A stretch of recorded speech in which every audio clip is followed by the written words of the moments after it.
You're listening to the Love Over Addiction podcast.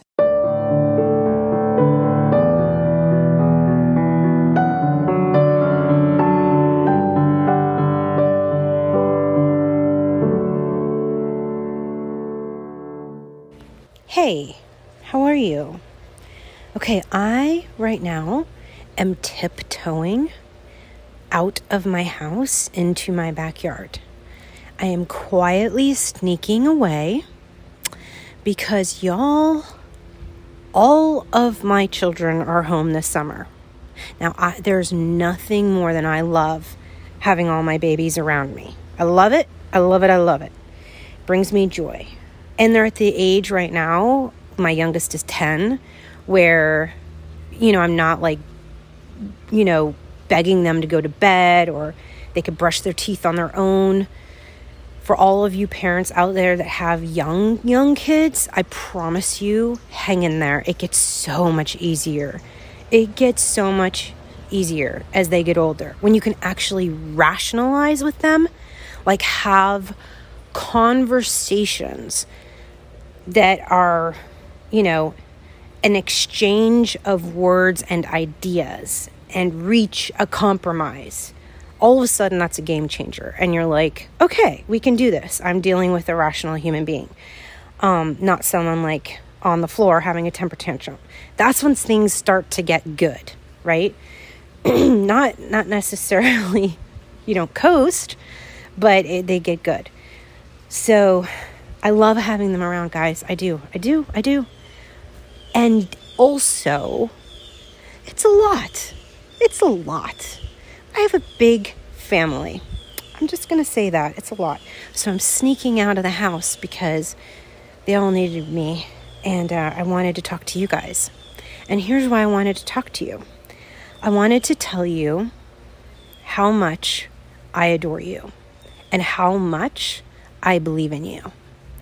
Now listen, I've been where you've been. You know it. I know how freaking lonely it can be. And I know how hard days can be. I get it. I know how sometimes it feels like none of this is going to get better. And I know that addiction is a progressive disease, and that loving someone that struggles with addiction, it can feel like it's getting worse.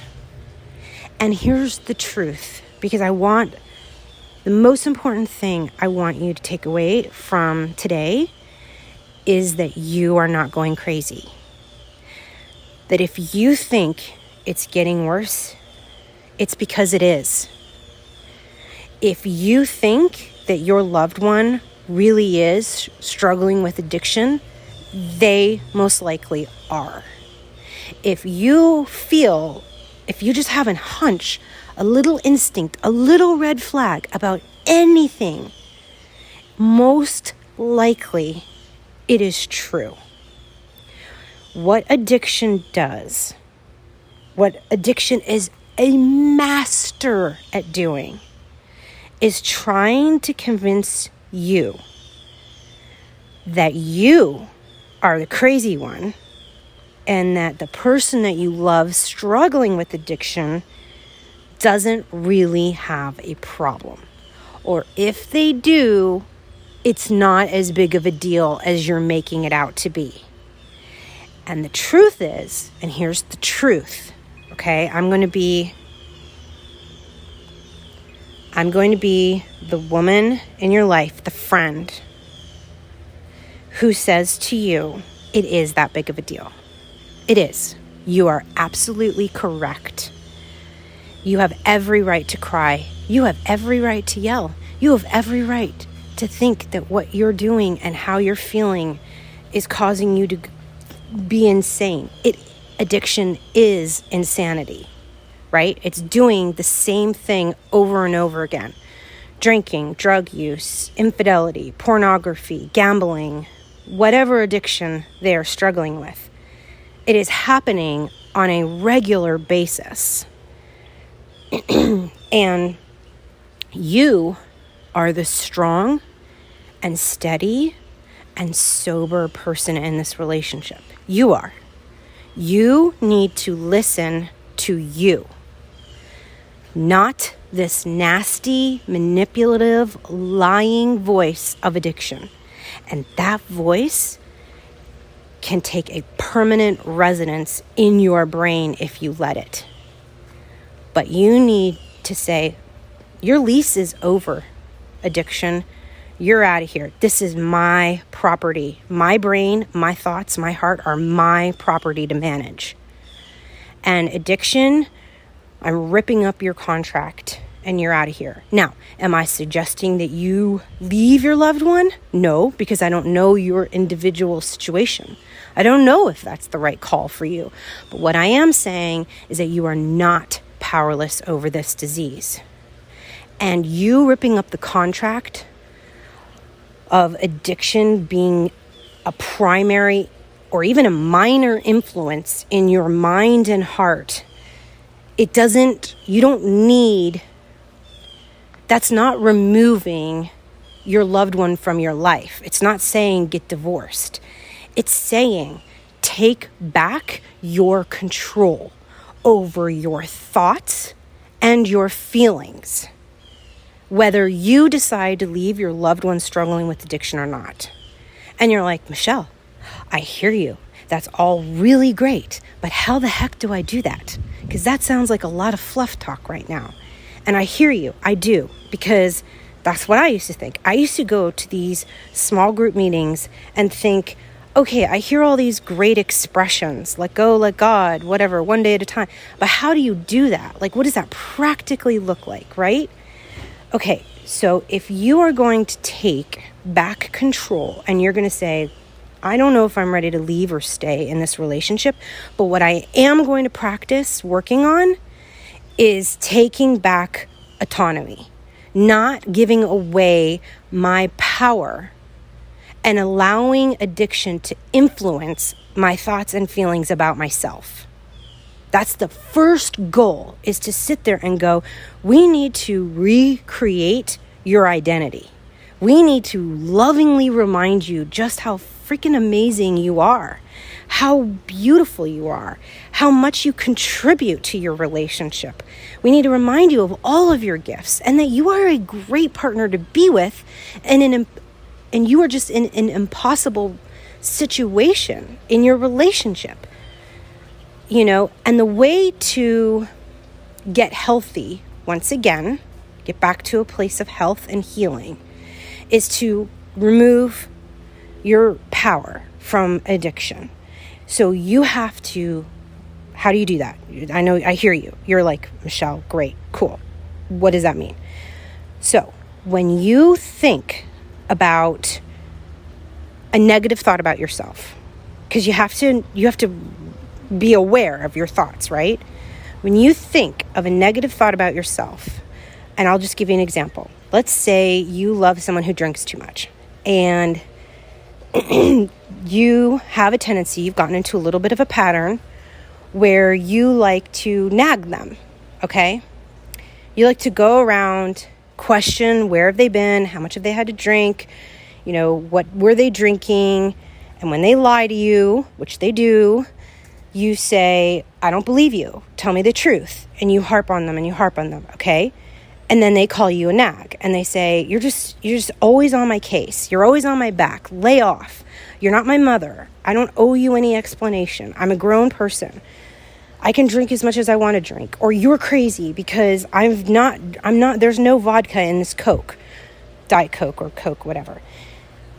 Okay, so you have been told repetitively that you nag too much, okay? So when you think to yourself, oh God, I'm a nag, I'm a pain in the butt, I just need to be more relaxed. If I was more relaxed, maybe they would love me more. Maybe they would come home on time. Maybe they would get sober. Maybe I would be happier. It's my fault. I can't get over this, okay? What you have to recognize that is the voice of addiction. You have to separate yourself from the addiction. And that is so hard because we are codependent by nature. And Codependency is all jumbled up and messy. It's not compartmentalized. It's like spaghetti. It's like a big giant plate of spaghetti. When you're codependent, you can't figure out whose feelings are who. When your loved one comes home and has a bad day, no matter what kind of day you were having, all of a sudden your day is bad. And that's a great thing if used correctly, because it's empathy, it's compassion. You have an incredible gift to feel other people's feelings on such a deep level. That makes you a beautiful listener. It makes you a great friend. It makes you a brilliant parent. And it makes you a very good partner if, capital I, capital F, if you are with a person who is safe and healthy. But if you are with somebody who is actively struggling with addiction, that person is not safe and that person is definitely not healthy. So you feeling empathy and compassion for your loved one who is struggling with addiction and lying to you is like a bowl of spaghetti. You sit there and you go, oh, maybe I am a liar. Or no, sorry. Well, maybe you think that. Maybe you think you are a liar if they tell you you're a liar. But you sit there like a bowl of spaghetti and you go, oh my gosh, well, maybe I am crazy. Maybe I'm wrong. Maybe I'm projecting all my stuff on them. Maybe I am paranoid. You can't separate your thoughts from your loved ones. So that is step number 1. Evaluate. Oh, and it's exhausting to evaluate every thought. So I'm not going to even claim that that's a realistic expectation.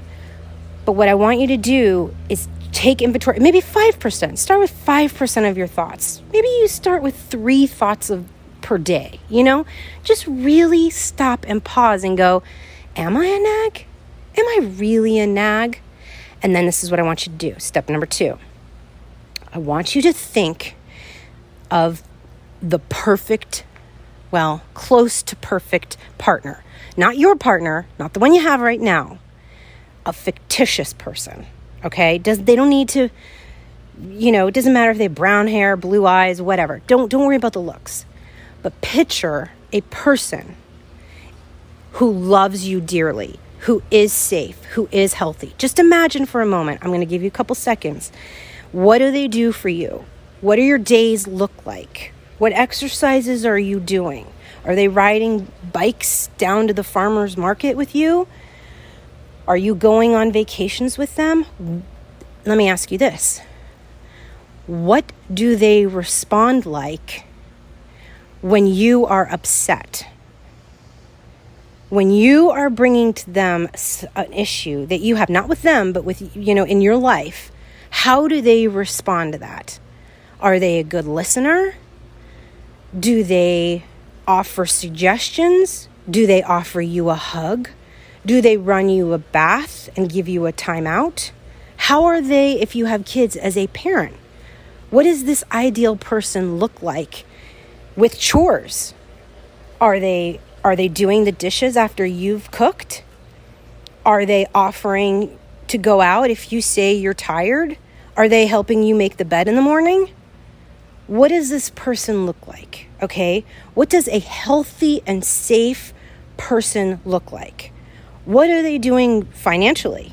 Are they contributing 50%? Are they contributing more?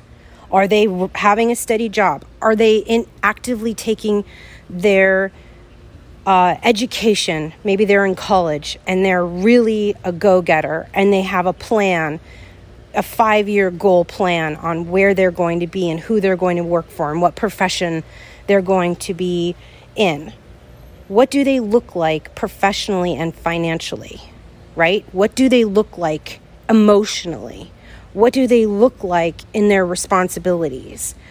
Imagine this partner, right? Get a very clear picture. This is what you want. This person is what you deserve.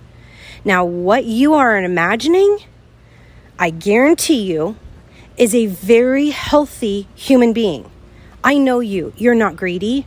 You're not selfish. And you're not crazy. what you're asking for, what your heart desires, what your brain is telling you that you want is not unreasonable. It's not wrong. It's not, what's that guy? Fabio. And I can't believe I just used that because so many people are not going to know who the heck he is. Who's a good-looking guy that's like, okay, Brad Pitt. You're not asking for Brad Pitt, guys. I know you aren't. And by the way, Brad Pitt, bless him, probably has some flaws too, and he'll probably be the first person to tell you. Okay, you're not looking for overly perfection in every area. You are rational, is that a word? Rational? I feel like I just made that up. You are reasonable. Let's just go with that one.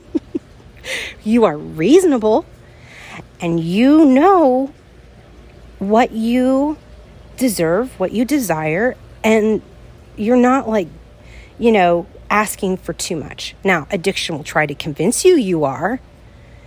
Addiction will try to tell you what you want isn't correct, but I'm here. And I am louder and stronger and bigger than the voice of addiction. And I'm here to be the opposite of the voice of addiction and lovingly bring you back to your true self and say, absolutely not. Honey, what you want is good. What you want is kind. What you want is love and loving and thoughtful. And there are lots of people out there in this world that are.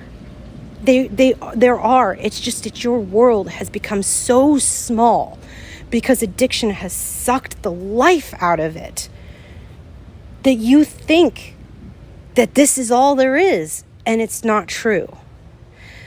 So when you go back to thinking about, okay, this is what the fantasy person that I have in mind, this is what they would say to me in this specific situation. That is a great filter for saying, is what I'm thinking the voice of addiction or not? And I know that's confusing what I just said, so let me help break it down.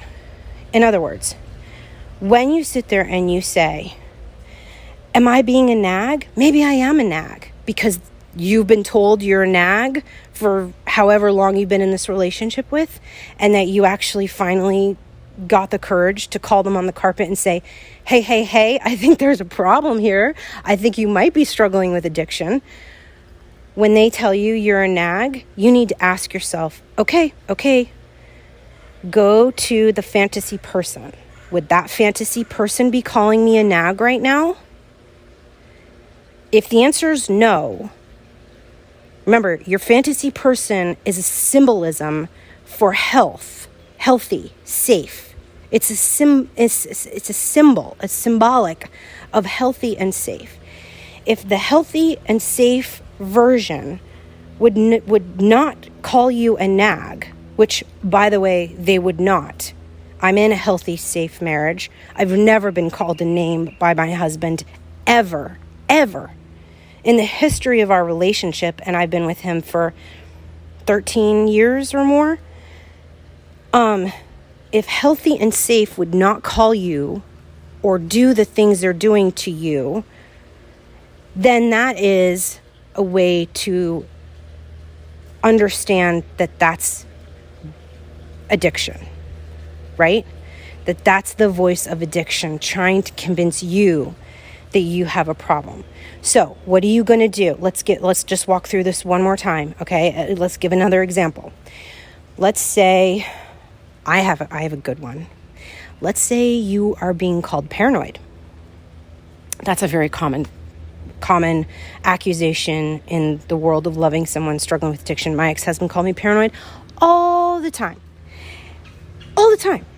And here's the deal. I used to think I was like, oh my gosh, I'm paranoid.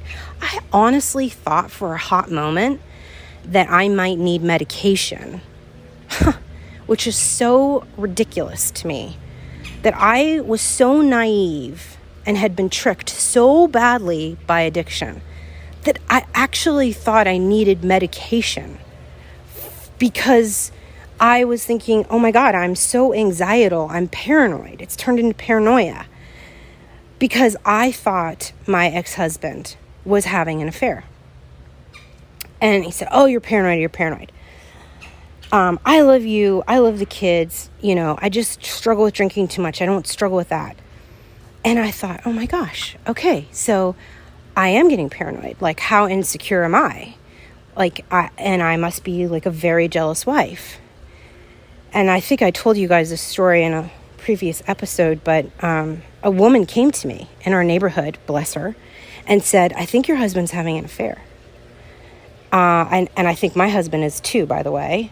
And someone told me they saw both of our husbands with two other women in the basement at a party.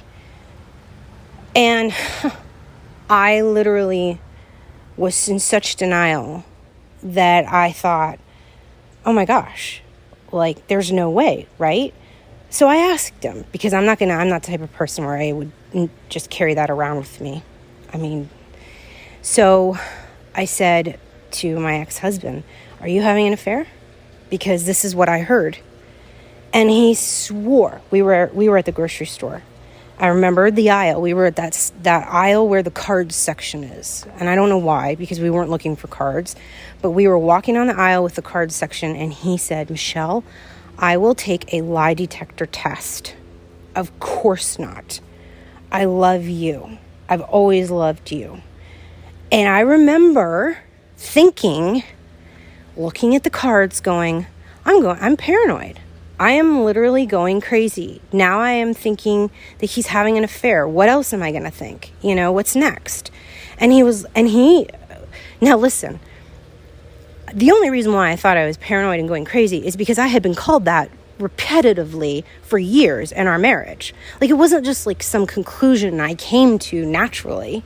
It was, he had been calling me that every time I was catching on to his tricks or his lies or his deception. It was always, he blew up, caused a huge scene so that I would get little, right? I would be small. I'd be scared. So he would get big and loud, and I would get small, and he would call me all sorts of names, including crazy and paranoid. So let's say you can relate to that. Let's say you've been called crazy and paranoid for things that you have suspected, right? So then you need to sit there and you go, okay, now what are the behaviors that my loved one is doing that is causing me to be suspicious? What are the types of things going on? And then you think about your fantasy person, because your fantasy person, remember, is safe. They are symbolic of safe and healthy. And ask yourself, is my safe and healthy fantasy person doing the same things as what I am getting accused of being upset about? Right?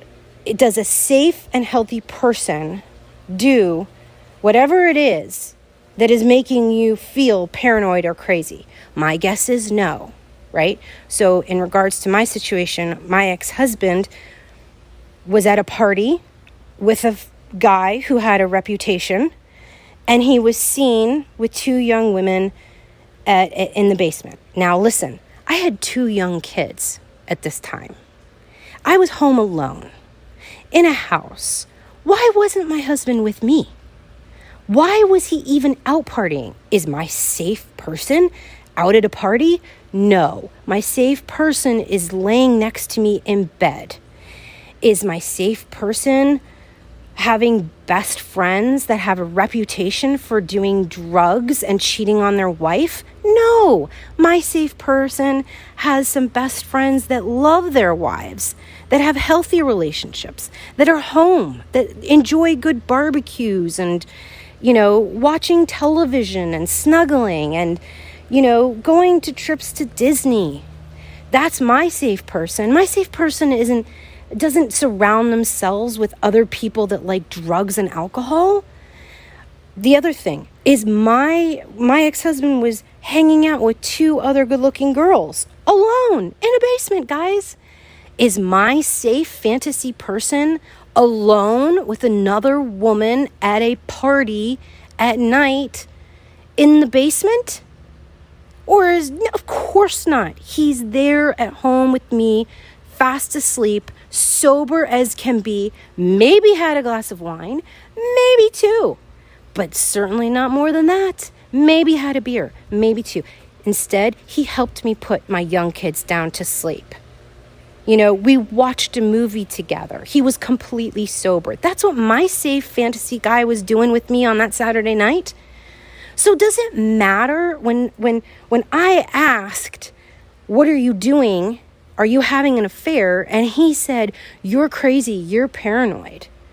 All I got to do is filter this and say, it doesn't matter whether I can prove that you're having an affair, which by the way, he was. I wasn't crazy or paranoid. He was having an affair our entire marriage with multiple women. But it didn't matter. That's not the point. The point is that I wasn't crazy or paranoid because my expectations of this person were reasonable, right? Of my partner was reasonable, which was just come home. Just be home with me. Don't even want to go out to parties where you're hanging out. You're a family person.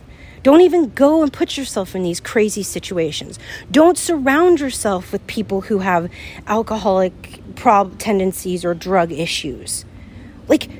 That's not a big ask. That's a very, very normal ask. But sometimes we get so confused and conflicted and mixed up in our little sweet codependent hearts because, again, we've been around addiction so long that we start to get a warped sense of reality, and we start to think it becomes normalized. Addiction and the life of addiction becomes normalized. It becomes the norm. We start to think the whole world operates like this because we do. It's like those stars that grow up with famous parents and they said, I just thought every dad was on the radio. No, that's not the reality. The reality and your quote craziness and quote paranoia or whatever, your nagging, whatever negative trait they're accusing you of, it's just your primal instincts and your morality and your values saying, hey, boundaries are being crossed. This is not okay with you. You deserve more. But addiction will put a negative spin on it and make you feel like, A, you don't deserve more. You can never achieve more. And oh, by the way, you should be so lucky to be with me because look at how great I am and look at how crappy you are. That's the lies and manipulations that come with loving someone that struggles with addiction. It is. It's part of the package deal.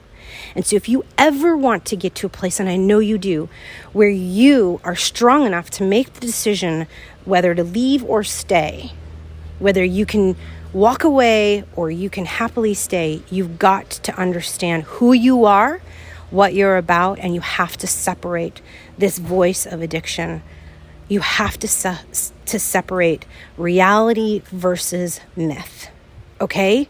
You have to have a filter and question your thoughts and go, you know what? These are thoughts that I've inherited because they've become normalized, but they are not true. They are not true. And so the last step, and I forgot how many steps I said, I think this would be step 3, is positive self-talk. I love this step. You guys, I look like I'm nuts because I do this step all the time. I do it in the grocery store out loud. I do it in my house out loud. I do it walking to the yoga class out loud. And I remember the first time I ever did this, I was taking a yoga class, and I put on my little stretchy pants and my little stretchy t-shirt, and y'all know I love to eat. And so it was stretchy. I mean, it was stretchy. And I looked down and I saw my belly popping out. And I'm so sorry for that dinging, you guys. My kids are texting me. Okay, so I was looking down at my belly and I'm like, there it is. There it is. Four kids right there. And instead of being critical, which I went right to critical, being like, oh, I should do 2 classes back to back. which is what I hear skinny, really, really skinny people do, but I would never, ever do because A, who has the time, and B, I don't care that much. But I was like, oh, I should do 2 classes back to back, or I need to cut out the popcorn or whatever. Instead, when I went there immediately, remember, that's unhealthy, that's unsafe. I stopped walking in the parking lot. I looked like a weirdo. And I literally had to say out loud. It doesn't work if I do it in my head. I have to do it out loud. I don't know why. But I was like, Michelle, you are absolutely beautiful just as you are. Look at your body. You're great. You're doing great. And that's what I said out loud in the parking lot while everybody else, and it was it's like one of those yoga classes where you can't move. Like everybody's mat is almost like too close to each other, and like people's feet are in your face, which can't stand that. But anyways, so for sure got some weird looks there, not gonna lie, but I'm okay with that. I am okay with that. And I do it at the grocery store, and I do it when I'm making coffee and I'm sitting at the coffee machine in the morning in my kitchen, the little Breville machine or whatever you call it. Yeah, I do that often, and I think it's wonderful. And I'll do it not just about myself, but I'll do it about things I'm grateful for. So the other day I was walking by myself downtown, and there was this beautiful water, and I was like, look at how beautiful that is. To absolutely no one. Said I to absolutely nobody. But I love doing it out loud. For some reason, it just registers more with me. And I encourage you to do that too, because it's time you take back your power over this disease. It's time you recognize you are not powerless. That is a bunch of BS, and that is the reason why we are different from every community. Oh my gosh, if one more person texts me, I don't know if you guys can hear that. I'm on this family group text, and there's every single member of my entire family is on this, so they're all texting each other. I apologize.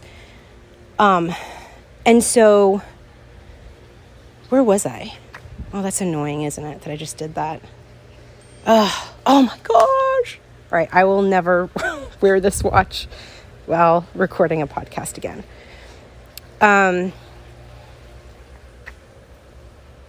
don't even know. I can't even get back to a single thought I was just thinking, because I am about to be 44, and this is happening, people.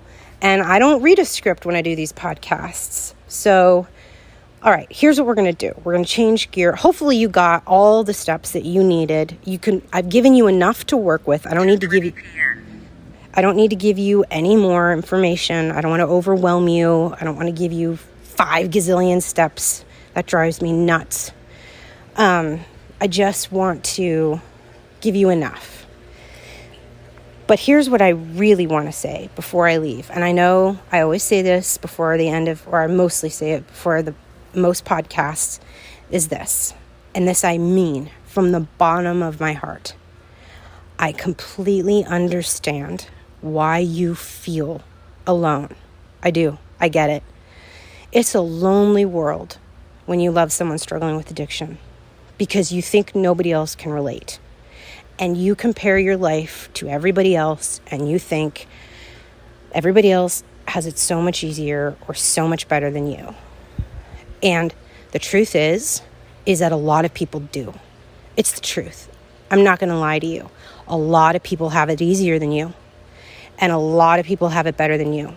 Because loving someone that struggles with addiction is freaking hard and so painful. It is not death by a few paper cuts. It is heart-crushing, heart-breaking deception, disappointment, lies. It is awful. And I remember it so vividly because I did it for so long that that feeling will never leave me. I can go back to that spot in an instant, because it's heartbreaking. So when you are listening to me and when you are out in the world, remember, please, with all of your heart, it is okay for you not to be okay. It is completely okay for you not to feel normal, to look at your life and go, I love them, but I don't think this is good for me. Or I love them and I don't want to leave, but I don't know how much longer I can do this. That is okay. And you know what else is okay? Is for you not to know the answer. It's okay. You don't have to have all this figured out. You don't have to have a 5-year plan right now. All you have to do is just keep taking self-inventory of you. All you have to do is just stay in your lane and focus on you. All you have to do is realize and recognize that you have no influence over their sobriety at all. And just like you have no influence, you have no responsibility. You are not responsible for getting them sober because you have no influence over whether they're going to get sober or not. The only thing you are responsible for is you. And you, out of your loving kindness, sweet heart, have put all the attention and love and effort and care into taking care of them. And you don't need to do that anymore because that hasn't gotten you very far. In fact, I would argue to say it's actually made you incredibly sick. So what you're going to do is you're going to stop that behavior. You're going to stop pouring into them. And you're going to start pouring into yourself. And if you do that consistently, not perfectly, but consistently, I promise you, you will get better. You will get healthier. You will heal. You will mend. But your relationship, and this is, I'm not going to do a whole nother podcast. I will do a whole nother podcast about this topic, but your relationship will not heal. Now, you will heal, but your relationship will not heal and cannot heal. Cannot. Unless they admit everything they are doing and take full responsibility and accountability and acknowledge the pain that they've caused you. It won't. It will never get better. You will never forgive them. The craziness will never end until your loved one says, with total conviction and responsibility, I struggle with addiction. I am addicted to whatever. I have caused you immense amount of pain. I've wasted our finances away because on this addiction, or I've gambled our finances away because I have an addiction. I have been having an affair on you consistently for this long with this many people, or I have completely let you down and let you manage to run this family alone. I have been negligent. I have lied. I have manipulated. I have cheated, whatever. Everything that you suspect until it is confirmed and they have admitted it and they take responsibility, it will not change. You cannot heal. You can never look at them and go, I trust you. I feel safe with you. Now, I kind of went into more than that than I needed to. I'm going to do an episode about that because the reason why I brought it up now in this episode is because this is another reason why we all feel crazy and paranoid, because we want them to acknowledge what's really going on in our home. We need them to admit out loud to us what we already know to be true. And that's not going to happen if you don't have somebody that desperately wants to get sober for good and change their life and wants to get sober and good with you. So it can be absolutely crazy making to say, I know you're doing this. Just admit you're doing this. Just tell me the truth. Just blah, blah, blah, blah, blah. If they're not willing to get sober and better and healthy, they're not going to admit that. And if they're not going to admit that, then you cannot turn to your relationship for healing. You cannot turn to someone who's sick in order to make you feel better. And they are still very sick if they are lying and manipulating and not willing to be truthful. That's not a healthy person. Okay? All right. I know I'm ending it on a very depressing note, and I apologize. But let me just end with this. This is a positive thing, okay? Today I had a phone call with Lori. Some of you know Lori. If you joined one of our programs, you get access to a secret Facebook group. Nobody can tell that you're in it. Don't worry. It's completely secret. It doesn't even show up on your Facebook page. And Lori takes amazing care of the people that join. She's a full-time employee, and she is truly one of the greatest gifts that ever has happened to me. And where was I going with that? Oh, so I had a phone call with her today. And I said, okay, Lori, how's it going? And she said, Michelle, and I'm paraphrasing here, we have such a great, nice, kind community. Now, I don't know about you, but I'm reading a lot about cancel culture these days, and it makes me so scared and so sad. And she said, I think that we just attract really beautiful, wonderful people because everybody is kind to each other. And I thought to myself, that's incredible. And then my second thought was, how much do I love you guys? I love you so much. I am so proud of you. Thank you for being thoughtful and kind. Thank you for being my safe place. Because let me tell you, this is not easy coming on this podcast and talking about my life. It's very terrifying. I don't get on this and record and go, well, la-dee-da, look at me. I'm just talking about everything.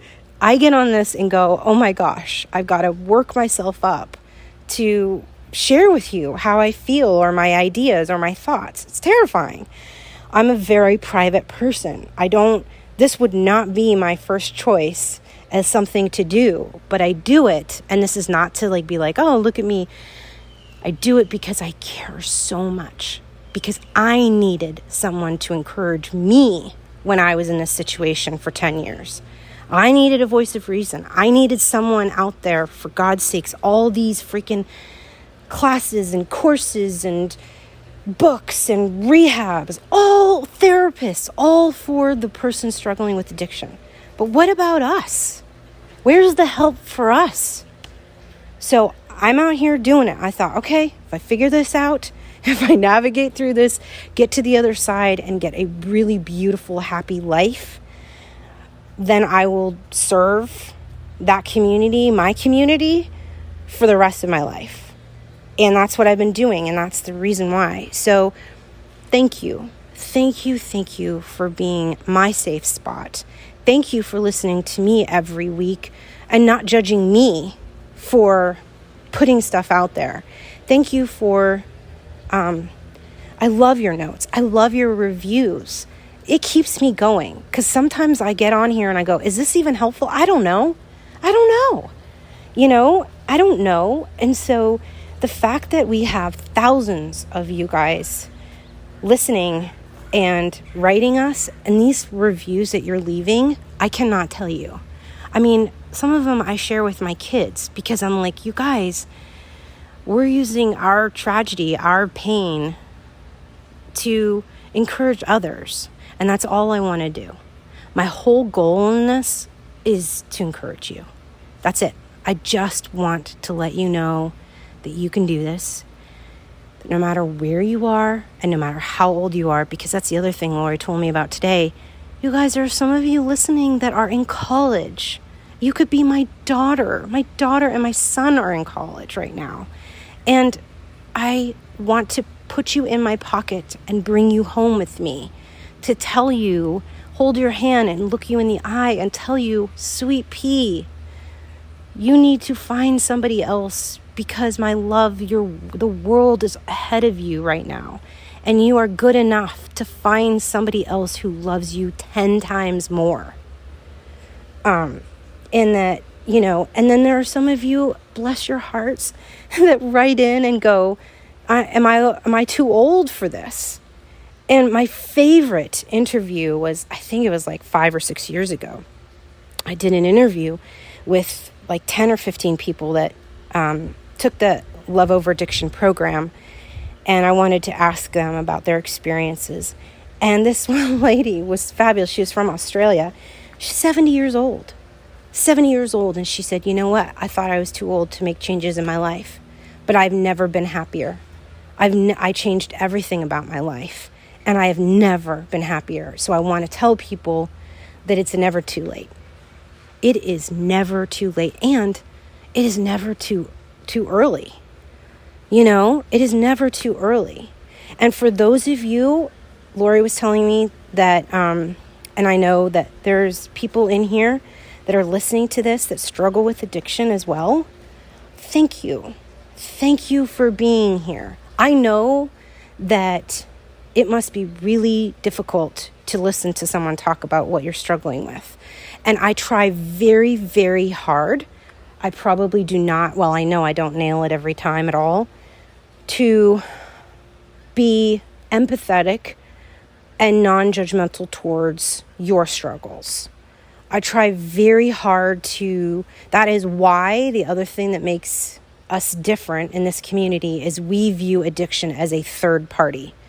Because I know that for most of us, that if you remove the addiction and you separate the addiction from the person and people that we love, you have a freaking brilliant, wonderful human being there. That's why we all love you guys so much. It's because we see your potential. We know how great you are. And we're fans and cheerleaders of you guys. And we want everything good for you and more. And we would be willing to do anything for it. And that is why I love the idea. And I remember where I was driving my car, going to pick up my kid on a highway, when I thought of that and thought, we're dealing with two separate people. We're dealing with addiction as an entity, and then the people we love as a separate entity. And that made sense to me, and that helped me have very much compassion and empathy. Like I said, you guys, my ex-husband has more potential in his pinky than I do in my entire body. I've never met a more talented, gifted human being in all areas. All areas. He was funny and good looking. He was smart, and he was good at math and English. He was athletic. Everything. He had the whole package, which is why I was so flattered that he chose to be with me. Because I thought, well, who am I? Why would he possibly fall in love with me? Someone so brilliant. And it caused me to hang on way longer than I needed to hang on. Not only because I became, he was addicted to me because he wanted a cheerleader and, somebody who believed in him, which was unhealthy, but also because I didn't know my own self-worth. And I thought I needed someone to validate me, and someone with that much potential validating me was a huge honor. So I thought. Okay, I said I was going to end this 10 minutes ago. So I love you guys. That's all I just wanted to say in a very long, extended way. I will talk to you next week. This podcast is created for your support, encouragement, and entertainment with my personal thoughts and beliefs. We are bonded together by the fact that we love someone suffering from addiction. This is not intended as a substitute for therapy or advice from a professional.